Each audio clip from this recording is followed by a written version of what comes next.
How to control Lenovo Y700 with Alexa. Alexa, turn on Call of Duty Mobile.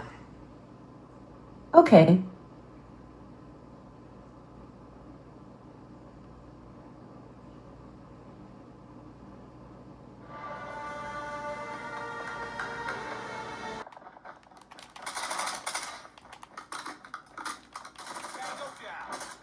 Note, you need Tasker and Auto Voice app. Open Auto Voice app and go to Smart Home, Settings, and add device. Name your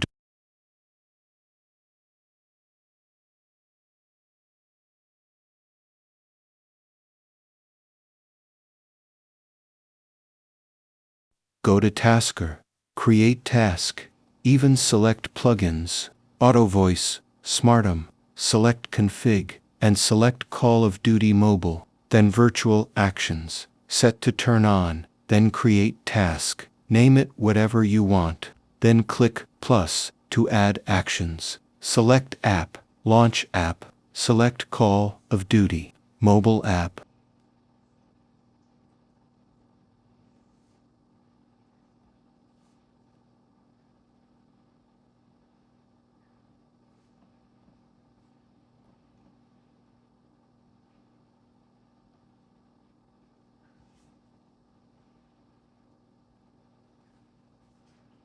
Please like and subscribe.